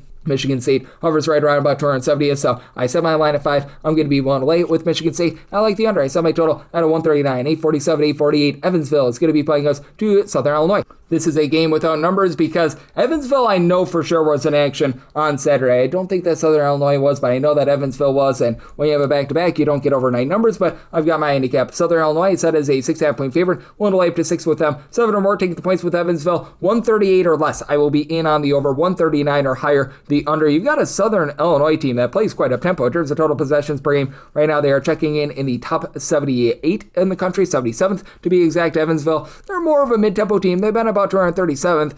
Evansville is just not putting together clean offense, and really both of these teams have not been great on the offensive end, to say the least. You've got a Southern Illinois team that, in terms of points scored on a per possession basis, right now they are checking in right around about 297th in the country. Evansville is far worse. Evansville is 247th in the nation because they can't take care of the ball. Evansville outside the top 300 in terms of turnovers on a per possession basis, and it's a Evansville team that's better at the free throw line. They're 205th in the country with their 3 free throw shooting percentage, and Southern Illinois, if you need them to cover, they do shoot 68.3% on the free throw line. That has very much been factored in, but it's also a Southern Illinois team that has been in games played away from home, a top 140 team in terms of offensive rebound percentage, and Evansville top rebounder in Connor Turnbull with about 12 points, 6 rebounds per game. He's been missing throughout the entire month of February, so that's a little bit of an issue. And this is a Southern Illinois team that has been much better on the defensive side of things rather than the offensive side of things. They're a top 80 team in terms of turnovers generated on a per possession basis, so even though they're outside the top 250 with their own ball security, they do a relatively okay job there. And it's a Southern Illinois team that has been able to do a very nice job in terms of knowing that they're an awful 3-point shooting team. They are a bottom 15 team shooting less than 30% for 3-point, and they're a top 15 team in terms of percentage of their shots that come from 2-point range, and they've been able to do a good job in terms of guarding things on the inside away from them. In their road/short games, they do rank in the top 70 with regards to opponents' 2-point shooting percentage, and on the Evansville side of things, you just haven't been able to get a lot going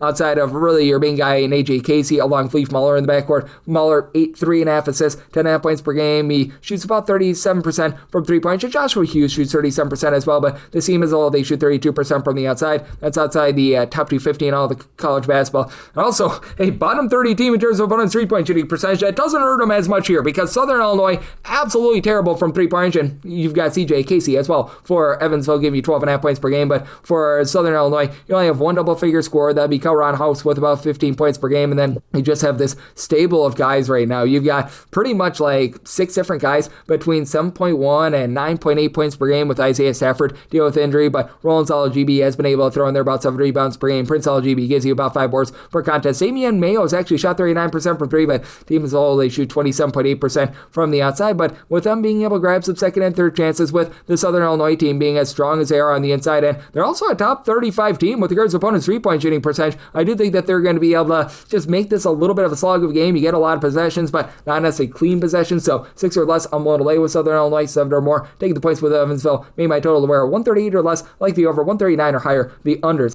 849, 850 on the card. It is Marquette, and they're going to be playing with DePaul, and DePaul does find themselves as an underdog of 3.5 to 4 points. 141.5 to 142.5 is the total.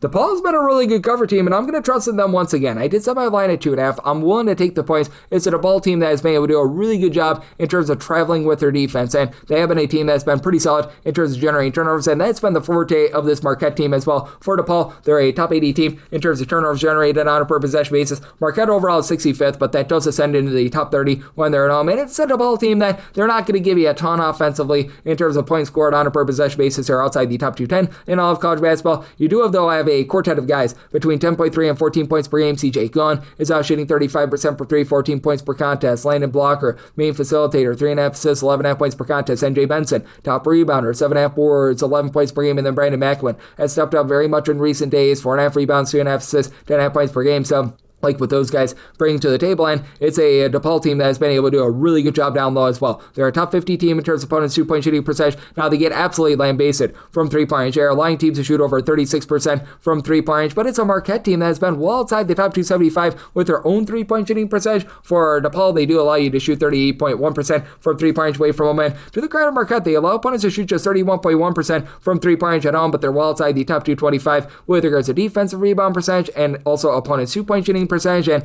again, for Marquette, they're shooting at home 32.4% from 3. That is well outside the top 250 in all of college basketball. You've been able to have Chase Ross be that do-it-all sort of guy for them, as right now he's been able to contribute about 14.5 points, 4 boards, 3.5 assists per game. And Nigel James has stepped up with his 3-point shooting. Shoots 39% from 3, 16 points, pair of steals per game, and is right now the only of your top 4 scorers that shoots above 31% from 3. Adrian Stevenson has been able to step up. Stevens has been able to shoot 39% from 3, 7.5 points per game, so he's starting to give you a little bit more of something. But for Marquette, they're also outside the top 175 with their 2-point shooting percentage, and it's hard to trust in them if they need to cover at the free throw line because they shoot 67.7% at the charity stripe. That's well outside the top 3 in all of college basketball. Again, it's a DePaul team that's rather rough with their offense, but I do think that this game is going to be close enough for late fellas, and it's a Marquette team that's playing very up-tempo, 64th in the country in terms of total possessions per game. I think that that's just enough for you to get the over. So semi-total 144.5. I'm going to take 3+ here with DePaul, and I'm in on the over 851, 852. Belmont is going to be on the road against Illinois State. Illinois State is a 1 to 1.5 point favorite total on this game. It is 150.5, and with Belmont, I did set them as the 1-point favorite, so I'm going to be one to dive in on them on the money line now. What does give me trepidation with this Belmont team is that if they are in a game where they need to cover at the free throw line, man, they have not been good there. For this Belmont team, they're right now shooting 69% of the free throw line. That goes down to 67.9% away from home. Illinois State, not necessarily the world's greatest free throw shooting team either, though. Right now, they are shooting 69.9% in their home games, and you've got a pair of teams that have actually been very good defensively as well. You've got a Belmont team team that obviously is going to go bombs away from three-point range. Belmont, they're right now shooting 41.1% from three-point range overall. That goes up to 41.6% away from them. Both of those numbers are number 2 in all of college basketball. But for Belmont, they've got one of the craziest home and road splits on defense that you're going to find in the country. As for this Belmont team, they're overall 69th in the country in terms of points allowed on a per possession basis. That goes into the top 8 away from them, as they're allowing 8.5 points fewer per 100 possessions when they're away from them rather than at home. Meanwhile, Illinois State, 3rd in the country in terms of points allowed on a per possession basis in their home games. And with Belmont, the big issue that you do have with this team, they're outside the top 275 in terms of turnovers on a per possession basis on offense. For Illinois State, neither here nor there. They're about 194th in terms of turnovers generated on a per possession basis. Belmont has been not too bad in terms of generating turnovers, 121st with this regard. And you've got an Illinois State team that has taken a little bit of a drop off with their three-point shooting from past years. They've been a relatively good offensive team down low, though. They're a top 65 team with regards to their two-point shooting percentage, but that does fall outside the top 85 in their home game. So I did set my total at a 149. Even though Belmont is a brisk-paced team, they're a top 125 team in terms of total possessions per game. I do like the under, and I do think Belmont has the best overall score in this game. Tyler Lundblade shoots 93% the free throw line, 41% for 3, 15.5 points per game. Drew Skronowski has been able to step up in a big way as a bit of a point forward, 3 assists, block and a half, 11 points, 6 rebounds per game. And then you've had Sam Orme chip in there 12.5 points. He's another guy that shoots about 38% from three-point range. And for Illinois State, they just have not been able to get the outside shooting that they were expecting out of Johnny Kinziger. So he'll give you about 11.5 points, 3 assists per game, but it's only shooting about 31% from 3. Chase Walker does a nice job down low at CO, 14 points, 5.5 rebounds per game. And then Bowden Skunberg along Tyree Coleman. Both of these guys combined for 21 points. Both shoot about 41% from 3. But with both of these teams rough at the free throw line, I just trust in the Belmont defense a little bit more to be able to get the job done here. I like Belmont on the money line. I do like this under, set my total at a 149. 853, 854. Charleston is going to be on the road against UNC Wilmington. Wilmington is a 3.5 to a 4.5 point favorite. 144.5 to 145.5 is the total. I set my total at a 139.5. I like the under. It's a Charleston team that is very reliant upon getting to the free throw line. They're a top 30 team in the country in terms of free throws made on a per possession basis, but Wilmington is a top 65 team in terms of fewest free throw attempts allowed to their opponents on a per possession basis, and Wilmington just a great defense. Top 75 team in terms of points allowed on a per possession basis. Wilmington is also not playing with any sort of tempo whatsoever. They're currently 316th in terms of total possessions per game. Top 25 team with regards to rebound percentage, and 11th in opponents' three-point shooting percentage. So they're locking it down there. They've also been able to give themselves a ton of second and third chances, and Charleston is getting killed on the defensive boards. They're outside the top 280 in terms of defensive rebound percentage. Now Jalen Counter gives you 15.5 points, 5 boards, 5.5 assists per contest, but Charleston is shooting 29.9% from 3. That's a bottom 20 mark in the country. Christian Reeves is solid down low, a block, 8 rebounds, 11 points per game. Kobe Duggan, he was dealing with injury towards the beginning part of the season. He supplied 9 points per game. Connor Rickman has been in and out. He's good to go here. He's been able to give you about 11.5 points per game, but just the overall big men that you've got for this UNC Wilmington team, I think is going to just take it to Charleston. You've had Nolan Hodge be that versatile, do-it-all sort of guy that pops it from 3 at 40%, throws in there 15 points per contest, about 5 rebounds. Patrick Wessler, true 7-footer that comes over from the ACC, 9 boards, a block, about 13.5 points per game, and then you've got nice ancillary guys like Joshua Williams, who shoots 35% from 3. They dealt with the injury to Gavin Walsh, but Madison Durr has been able to step up, give you about 10 points, 2.5 assists per game. Wilmington, not going to put you under duress. They're outside the top 275 in terms of turnovers generated on a per possession basis. They maximize their own possessions. They're a top 40 team in terms of not turning the ball over, with them also being a top 100 team in terms of opponents' 2-point shooting percentage. I do think that this total stays under, and Wilmington gets the job done. 1-7 with Wilmington. Set them as a 7.5 point favorite, and I like the under, and we wrap things up with 855, 856. Meet the Roadrunners of UT San Antonio plays us at Wichita State. Wichita State, 14.5 to 15.5 point road favorites on this game. It is 149.5. I like the under. I set my total at 146. Now, I recognize that UTSA has been a little bit better on offense recently, and they're looking to play up tempo. For UTSA, 125th in terms of total possessions per game. That falls outside the top 175 in their home games. They've been playing about 3 to 3.5 possessions slower in their home games rather than away from them. And even with a little bit more offense that you've gotten recently, they're 350th in the country in terms of points scored on a per possession basis, and they're actually scoring fewer points per possession at home rather than away from home. Only Maine scores fewer points per possession at home than UTSA. Meanwhile, for Wichita State, this is a top 120 team in terms of points scored on a per possession basis away from them, and they're absolutely going to be able to roll on the glass. This Wichita State team is grabbing 37.8% of their missed shots as an offensive rebound away from home. Only Tennessee has a better road offensive rebound percentage, and UTSA is giving up the second and third chances. This team is 362nd in terms of defensive rebound percentage. Teams are grabbing 36.8% of their misses as an offensive rebound. Now, I do like what Jameer Simpson brings to the table for UTSA. He's been a nice go-to scorer, as right now he's been able to supply you with about 14.5 points per game, actually closer to about 16 points per contest, 2.5 assists per game, but he only shoots 30% from three. Brent Moss has been able to give you 34% three-point shooting along Dorian Hayes. They combine for about 18.5 points per game, but it's a Wichita State team that as well is a top 100 team in terms of points allowed on a per possession basis. You've got the Wilberg down low, who's done a nice job giving the team about 8.5 points, 8 boards, blocking out per contest. Wichita State outside the top 225 in terms of generating turnovers, so they're not going to put you under duress, and UTSA has been sloppy with the ball, but they're also a top 50 team in terms of opponents' 3-point shooting percentage, top 75 team with regards to opponents' 2-point shooting percentage.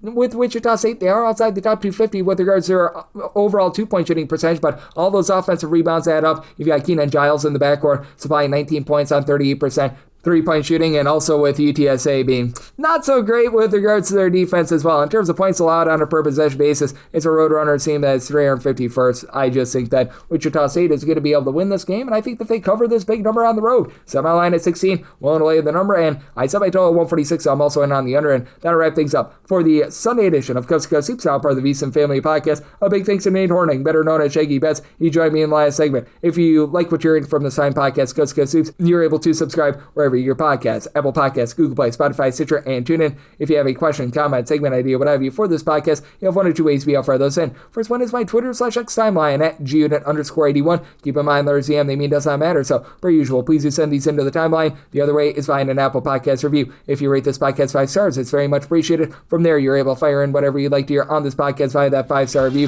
Coming at you guys every single day on this podcast with picks and analysis on every game, every day. So, I'll be back with you once again tomorrow. Thank you so much.